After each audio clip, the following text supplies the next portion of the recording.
Bom dia. Bom, bom dia a todos, graças e paz. Agradecendo a Deus por essa oportunidade da gente estar aqui, mais uma manhã, rever os irmãos. O pastor Luizinho está dando a honra, está com a gente aqui mais uma vez. E a satisfação em rever os irmãos, e a gente está aqui numa manhã de domingo para louvar, engrandecer ao nome do Senhor. A gente passa a semana acordando cedo, todo mundo, aí no domingo tem que acordar cedo também, mas é por uma boa causa. A gente vem para render o nosso culto de louvor e adoração a Deus. Então, irmãos, todos a abrir a Bíblia no Evangelho de Mateus, no capítulo 13 do Evangelho de Mateus. A gente vai ler alguns versículos, capítulo 13, do versículo 1 até o versículo 23. Mateus 13, do 1 ao 23. São alguns versículos. Estou usando a tradução NAA, a Nova Almeida Atualizada, que vai ficar um pouco diferente da versão que está aí na tela, mas o sentido é o mesmo. Então vamos lá. Mateus capítulo 13, versículo 1 diz: Naquele mesmo dia, saindo Jesus de casa, assentou-se à beira-mar, e grandes multidões se reuniram perto dele, de modo que entrou num barco e se assentou, e toda a multidão estava em pé na areia. E de muitas coisas lhes falou por parábolas e dizia: Eis que o semeador saiu a semear. E ao semear, uma parte caiu à beira do caminho, e vindo as aves, a comeram. Outra parte caiu em solo rochoso, onde a terra era pouca, e logo nasceu, visto não ser profunda a terra. Saindo, porém, o sol a queimou, e porque não tinha raiz, secou-se. Outra caiu entre os espinhos, e os espinhos cresceram e a sufocaram. Outra, enfim, caiu em boa terra e deu fruto, a 100, a 60 e a 30 por um. Quem tem ouvidos para ouvir, ouça. Então se aproximaram os discípulos e lhe perguntaram: Por que lhes falas por parábolas? Ao que respondeu: Porque a vós, outros, é dado conhecer os mistérios do reino dos céus, mas para aqueles não lhes é isso concedido. Pois ao que tem se lhe dará, e terá em abundância, mas o que não tem, até o que tem lhe será tirado. Por isso lhes falo por parábolas, porque vendo não veem, ouvindo não ouvem, nem entendem, de sorte que neles se cumpre a profecia de Isaías: Ouvireis com os ouvidos e de modo nenhum entendereis, vereis com os olhos e de nenhum modo percebereis, porque o coração deste povo está endurecido, de mau grado ouviram com os ouvidos e fecharam os olhos, para não suceder que vejam com os olhos, ouçam com os ouvidos, entendam com o coração e se convertam e sejam por mim curados. Bem-aventurados, porém, os vossos olhos, porque veem, os vossos ouvidos, porque ouvem. Pois em verdade vos digo que muitos profetas e justos desejaram ver o que vocês veem e não viram, e ouvir o que vocês ouvem e não ouviram. Atendei vós, pois, a parábola do semeador. A todos que ouvem a palavra do reino e não a compreendem, vem o maligno e arrebata o que lhes foi semeado no coração. Este é o que foi semeado à beira do caminho. O que foi semeado em solo rochoso, esse é o que ouve a palavra e recebe logo com alegria, mas não tem raiz em si mesmo, sendo antes de pouca duração. E lhe chegando a angústia ou a perseguição por causa da palavra, logo se escandaliza. O que foi semeado entre os espinhos é o que ouve a palavra, porém os cuidados do mundo e a fascinação das riquezas sufocam a palavra e fica infrutífera. Mas o que foi semeado em boa terra é o que ouve a palavra e a compreende. Este frutifica e produz a 100, a 60 e a 30 por um. Amém. Vamos orar, irmãos. Senhor, nosso Deus e nosso Pai, te agradecemos, Senhor, por essa manhã que o Senhor nos dá, a oportunidade de virmos aqui, nesse lugar, para orarmos, louvarmos e engrandecermos ao Senhor. Te agradecemos por estar aqui, agradecemos pela Tua palavra, e desde já pedimos ao Senhor a Tua ajuda, Senhor, para que a Tua palavra faça sentido ao nosso coração. Em nome de Jesus, amém. Irmãos, informação. Eu quero falar um pouco sobre informação. Quando alguém dá uma informação para um grupo de pessoas, para uma quantidade muito grande de pessoas, essa informação vai ser recebida de diferentes maneiras. Um determinado grupo vai receber essa informação de uma forma, um outro grupo vai receber a mesma informação de outra forma, e assim sucessivamente. Os grupos são distintos, a informação, apesar de ser a mesma, cada grupo vai lidar com aquela informação de uma maneira diferente. Por exemplo, se eu dissesse aqui que trouxesse a informação de que no Shopping Costa Dourada está tendo uma promoção de iPhones, todos os iPhones estão com 90% de desconto. Essa informação ia chegar aqui aos irmãos e cada um ia receber essa informação de uma forma. Alguns iam se interessar, iam fazer de tudo para ir lá e fazer essa compra. Outros não iam se interessar muito porque já tem um iPhone. Outros até talvez deixasse para depois. O fato é que essa informação ia ser recebida de diferentes formas. E aqui, irmãos, no nosso texto, se trata basicamente sobre isso. Jesus, ele está trazendo uma informação para aquele grupo de pessoas. E ele traz uma grande percepção para a gente que os grupos de pessoas recebem a informação que ele traz de diferentes maneiras. No capítulo 12, a partir do versículo 22, vai contar que Jesus estava em sua casa. Eu sei que ele estava em sua casa por causa da narrativa de Marcos e Lucas, que falam que esse evento aconteceu quando Jesus estava em casa. Trouxeram a ele uma pessoa que estava atormentado por um espírito imundo, um demônio, que era cego e mudo. E Jesus curou aquele cego e mudo. E então se juntou uma grande multidão ao redor da casa de Jesus e começou ali aquela multidão a disputar a respeito daquilo que tinha acontecido, aquele grande milagre. Algumas pessoas dentre a multidão receberam aquilo dali com alegria. Outras pessoas começaram a criticar a Jesus e a pensar sobre aquilo que tinha acontecido. Ninguém estava negando o milagre era um fato. O que começou-se, alguns dentre os grupos ali, principalmente os religiosos, foi questionar de onde tinha vindo esse milagre, que poder Jesus usou para fazer esse milagre. Alguns religiosos estavam colocando Jesus como se fosse um feiticeiro. Algumas pessoas da multidão acreditavam que Jesus era o Messias, outros estavam em dúvida. Então Jesus, percebendo isso, houve um grande debate com aquelas pessoas, e Jesus, percebendo isso, ele entendeu que havia 4 grupos de pessoas ali naquele lugar. Pessoas que recebiam a sua mensagem, a informação que ele tinha trazido de diferentes maneiras. Por isso que Mateus, no capítulo 13, aqui da onde nós lemos, diz: naquele mesmo dia. Esses eventos aconteceram num dia só. E Jesus saiu da sua casa, que estava uma grande multidão na sua casa, não dava mais para falar com as pessoas ali, aquele povo reunido na frente da sua casa, e foi para a área da praia. Ele chegou na beira-mar, ali tinha espaço para as multidões ficarem e ouvi-lo. E então ele se sentou na proa de um barco e começou a falar aquelas multidões que ficaram ali, a ouvir Jesus, ao som do vento que levava a sua mensagem. Todas aquelas pessoas poderiam ouvir o que ele ia dizer. E então Jesus fala essa parábola conhecida nossa, que ele mesmo chama ela de parábola do semeador.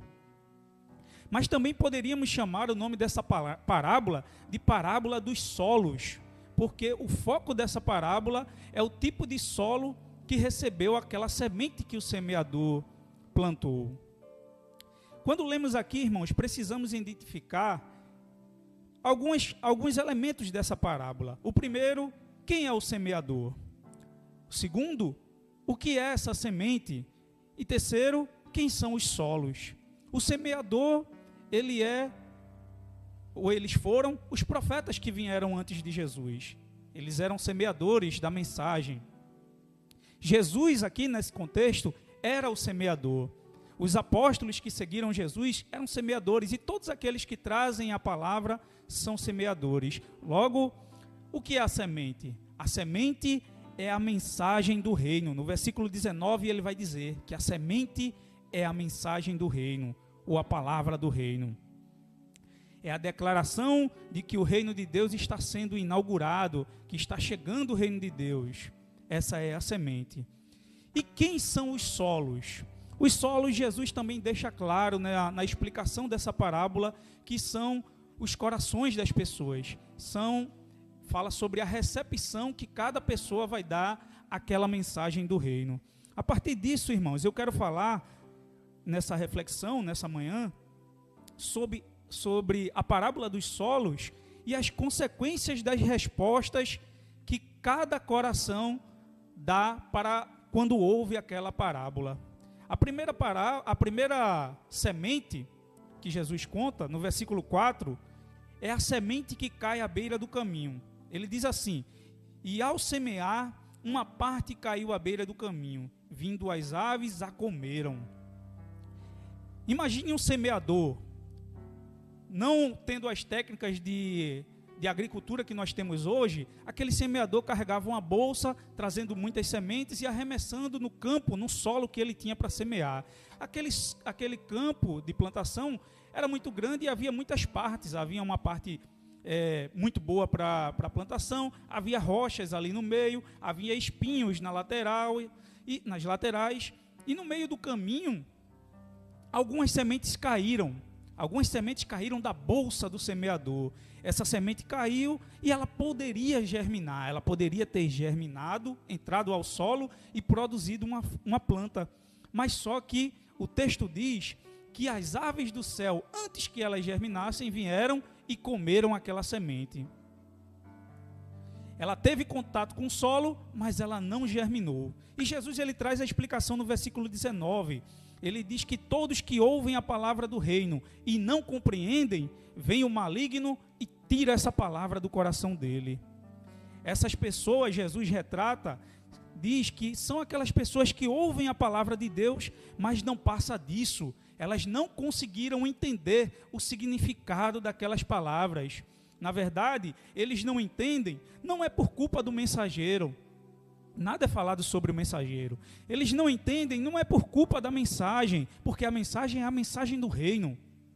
Eles não entendem porque eles demonstram desinteresse em entender aquela mensagem, em aprender sobre aquilo. A mensagem é falada e eles estão desinteressados. E por causa do desinteresse deles, eles não vão compreender aquela mensagem. Todos nós já fomos assim. Eu já fui assim. Você também já foi assim. E a gente encontra muita gente assim, que quando a gente fala sobre o evangelho, fala sobre a palavra, fala sobre a mensagem do reino, aquela pessoa ouve, mas às vezes desinteressada, não demonstra nenhum interesse em ouvir sobre aquilo. Ele está desinteressado. Eu já fui assim também. Muitas vezes aquela pessoa até demonstra um interesse inicial, mas no outro dia, o maligno vem e traz outras coisas e tira aquela palavra do coração dele, e nunca mais ele vai lembrar sobre aquilo que você falou com ele. Talvez muitos e muitos anos depois é que ele vai lembrar sobre aquilo. Porque as aves do céu, o maligno, através dos seus planos, tira aquela palavra do coração. Esses são os desinteressados, aquele a quem a semente é roubada. Mas Jesus ele fala sobre outra semente. No versículo 5 ele diz: outra parte caiu em solo rochoso. É a semente do solo rochoso.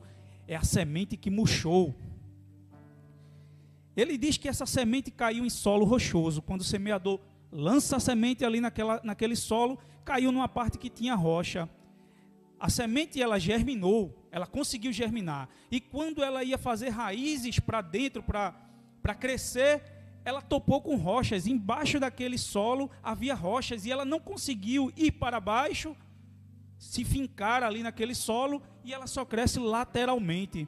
Então ela fica sem sustentação, ela fica frágil.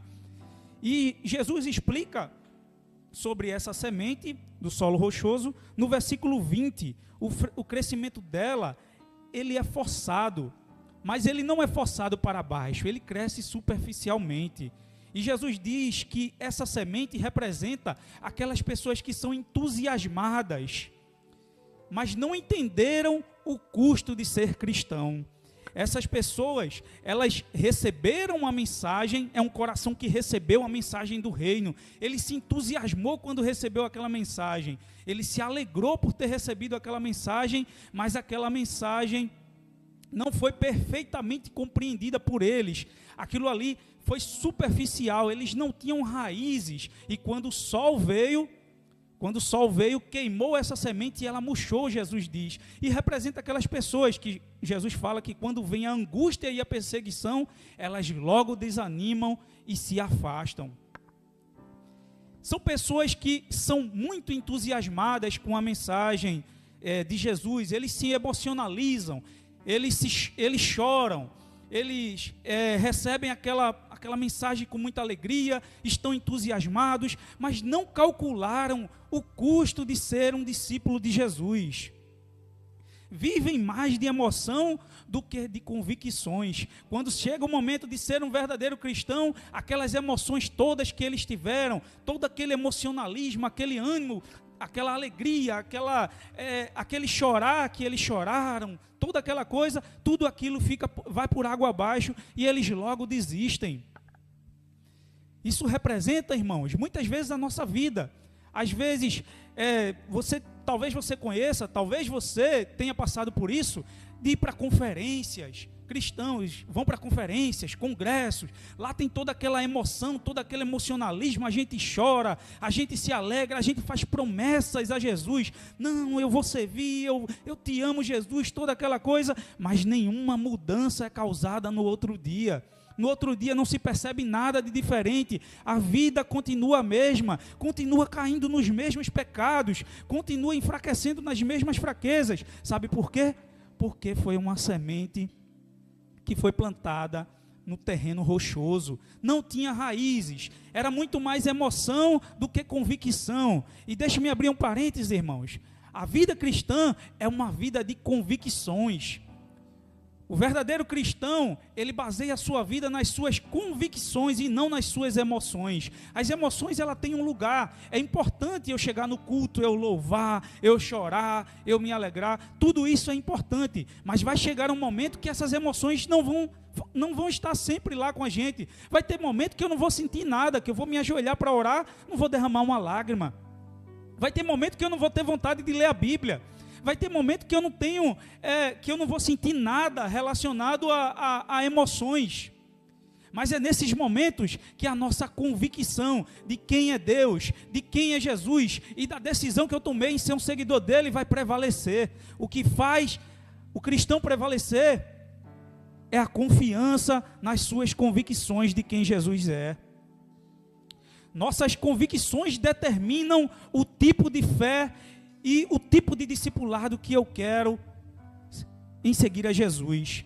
Um comentarista do Novo Testamento, William Barclay, ele diz: Jesus costumava lembrar para aqueles desejosos por segui-lo que ser seu discípulo era algo mais que um feliz começo, significava um viver com responsabilidade e trabalho.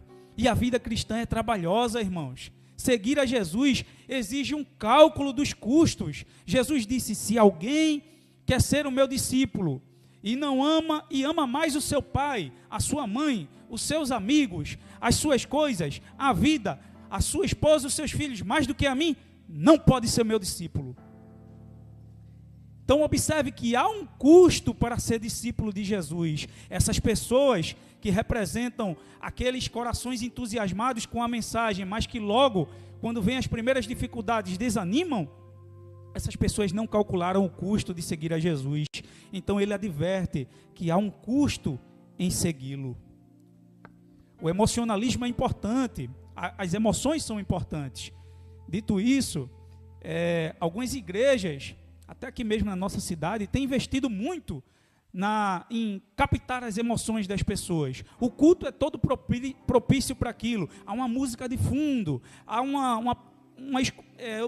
a luz, a iluminação é diferenciada, há toda uma mensagem que busca captar as emoções das pessoas para que as pessoas chorem, se emocionalizem ali, fiquem emocionadas com aquela mensagem e se convertam. E eu conheço, talvez você conheça, muitas pessoas que se converteram assim, mas logo depois, assim que se converteram, depois de pouco tempo, se afastaram do caminho.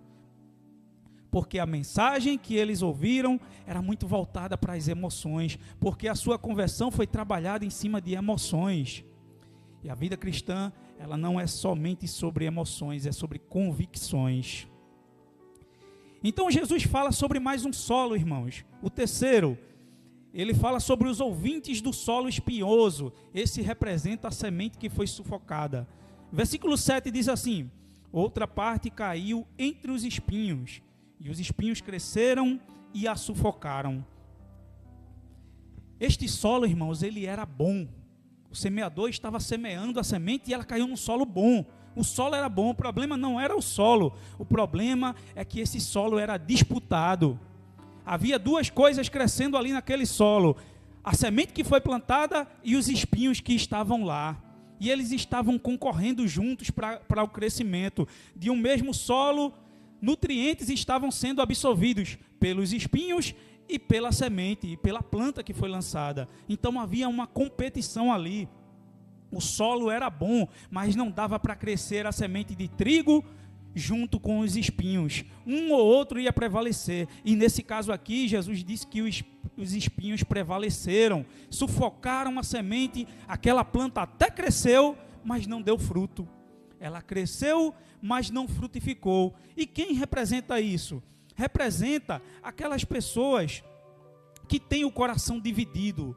Eles se converteram de verdade, receberam a mensagem do Evangelho, se converteram, a raiz fincou, cresceu, eles absorveram a mensagem, estão na igreja, mas estão com o coração dividido.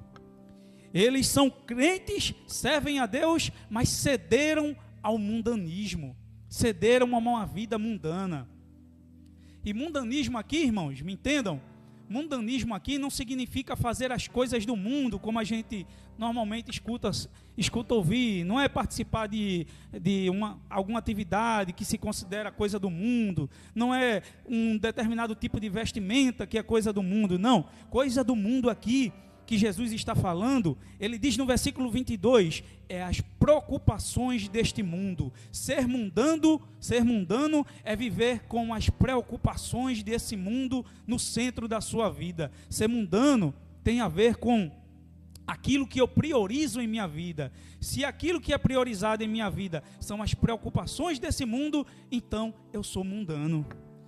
E esse tipo de pessoas aqui que Jesus fala, esses ouvintes do coração dividido, que estão divididos, eles estão divididos entre servir a Deus e as preocupações dessa vida.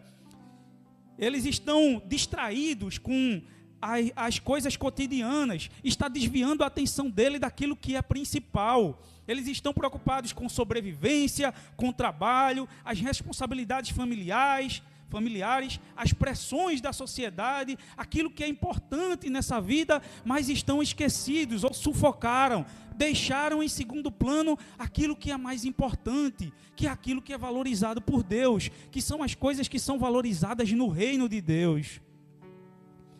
Quando nós deixamos nos preocupar, ou deixamos nos dominar, mais pelas preocupações dessa vida, de coisas dessa vida, nós corremos o risco de perder de vista aquilo que é mais importante, as coisas que são mais importantes, que são as prioridades e aquilo que é valoroso para o reino de Deus.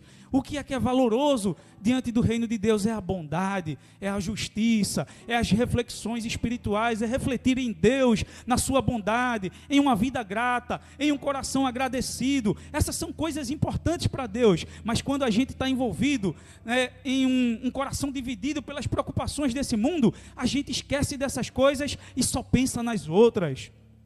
Jesus fala também que a fascinação pelas riquezas também é um problema, porque vai levar à ganância, vai levar à ganância, ao materialismo e uma busca desenfreada pelos bens materiais. Só há preocupações materiais, e esse é o perigo de se ter um coração dividido. É aí que se é mundano. Esse é o mundanismo de verdade. Devemos nos preocupar, irmãos, como cristãos, em criar um mundo à nossa volta muito mais justo, compassivo, amor ao próximo, de que ser bem-sucedido na vida. Ser bem-sucedido na vida é bom, é importante ter um conforto. É importante a gente ter conforto, a gente conseguir as coisas e viver confortavelmente. Tudo isso é importante, mas isso não pode assumir o primeiro lugar e a primeira preocupação na minha vida. Se isso vier, graças a Deus, mas se não vier, isso não deve ser o mais importante da minha vida. O mais importante na minha vida é aquilo que é valoroso para Deus.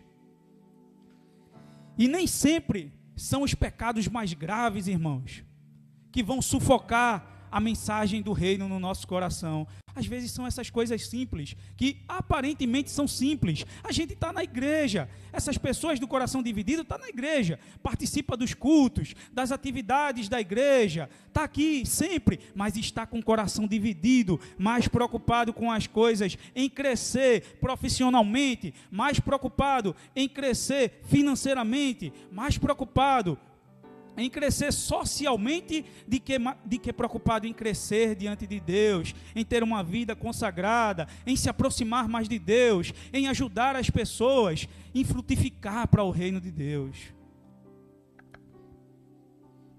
Em último lugar, irmãos, a última semente, a semente que cai em solo bom, é a semente produtiva. Mateus capítulo 13, versículo 8, Jesus fala, ele diz: outra, enfim, até que enfim, caiu em boa terra e deu fruto, a 100, a 60 e a 30 por um. Neste solo, a palavra não é roubada pelas aves ou pelo maligno. A planta não é privada de nutrientes. Ela não é privada de nutrientes por causa da rocha que está impedindo ela de enraizar, e ela também não é sufocada pelas questões da vida e pelas coisas do cotidiano, pelo mundanismo. Representa o coração que ao receber essa mensagem, se entrega a ela, e Deus faz a sua parte fazendo ela crescer. Observe aqui, a semente deu fruto a 100, a 60 e a 30. Isso aqui fala de frutificar. Algumas pessoas, elas vão frutificar a 30. Tem outras pessoas, pastor Luizinho, que vai frutificar a 60, mais do que 30. E tem outros que vão frutificar a 100. Mas o importante é todos frutificarem. Essa semente, todos frutificam. Uns frutificam mais e outros frutificam menos. Mas o que faz o coração ser um solo bom, receptivo à mensagem do reino?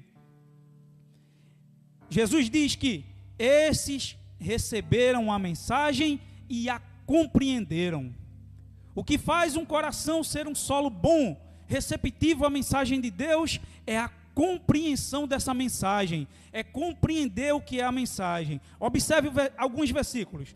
Versículo 13 vai falar sobre nem entenderam.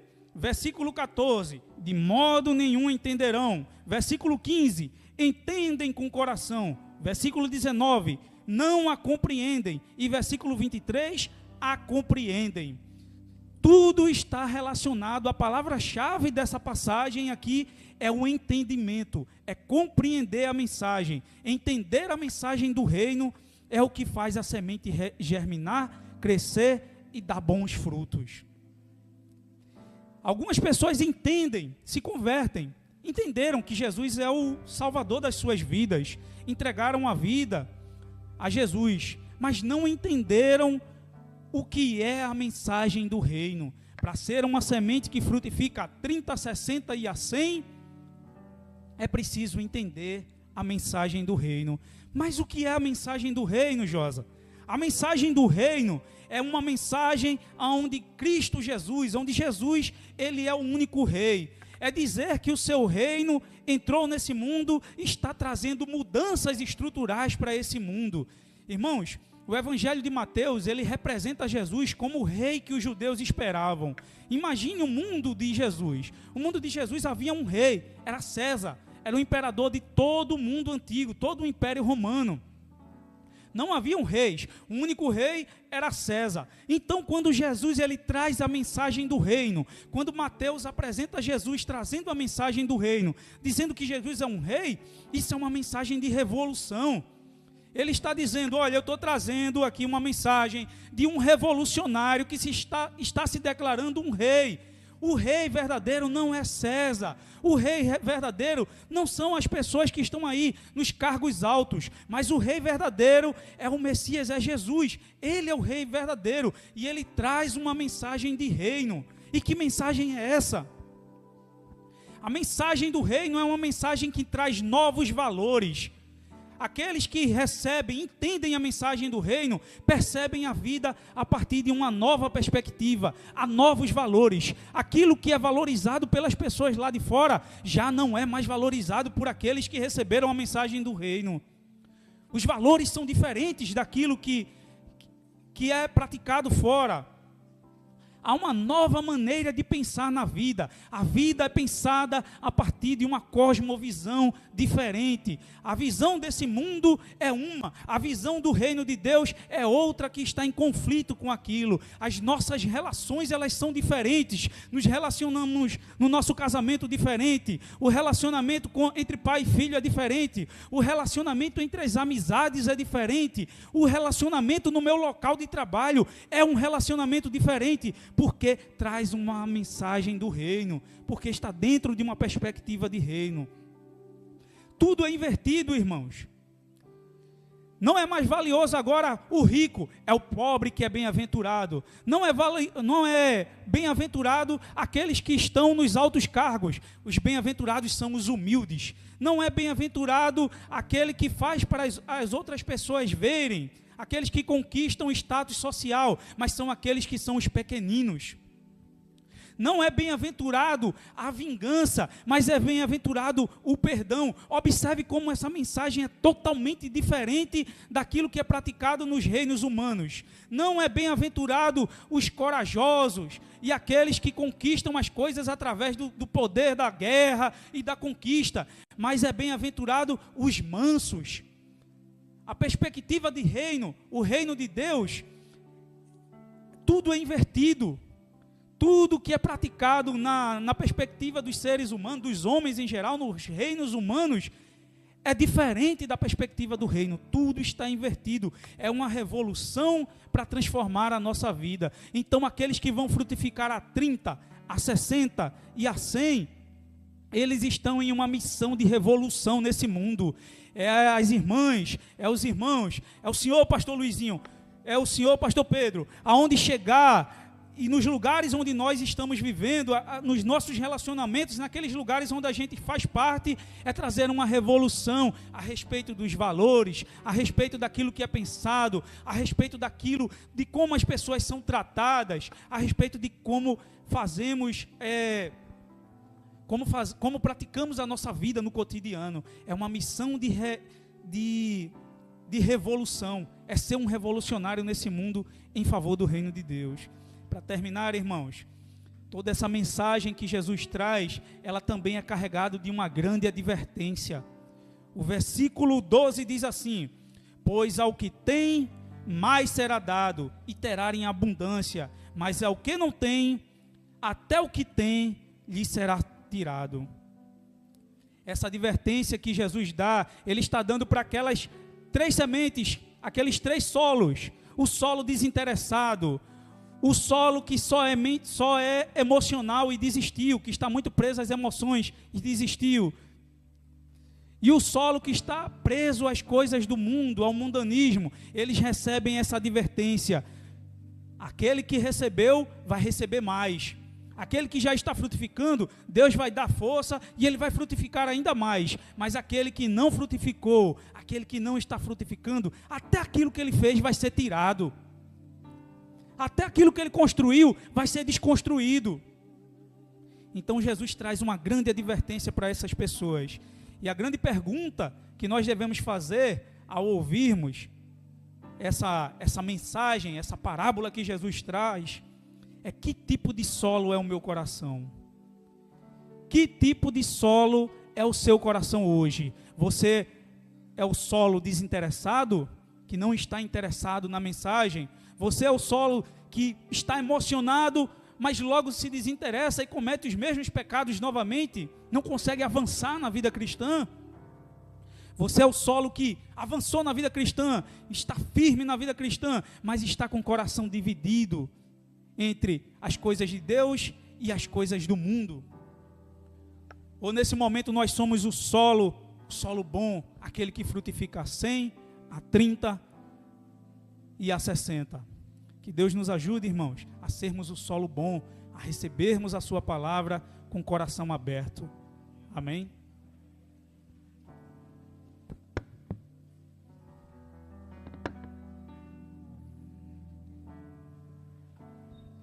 Amém, irmãos. Que Deus continue abençoando a vida do seminarista Gustavo, trazendo ainda mais sabedoria vinda dos céus para a vida dele. Irmãos, eu tenho aqui 2 avisos importantíssimos, 2 eventos que acontecerão aqui na nossa igreja. Um é o 8º Acampatim, que vai acontecer de 27 a 29 de setembro. Esse evento vai acontecer ali no acampamento Recanto do Sol, e a última vez que nós fizemos o acampamento foi em 2019, antes de todo aquele processo de pandemia, aquilo tudo que aconteceu. Então, vejam só esse vídeo para vocês verem que local maravilhoso, e vamos retornar para o mesmo local de 2019, agora com outra geração de adolescentes, né? Por favor.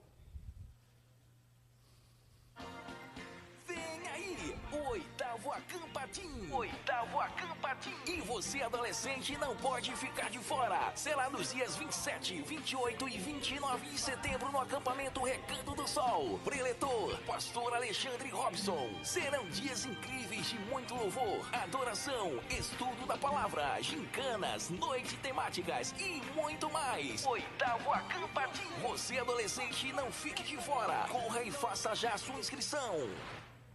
Nós lançamos esse acampamento em dezembro de 2023, né, para ficar em parcelas pequenininhas de R$40, ele tem um valor total de R$400.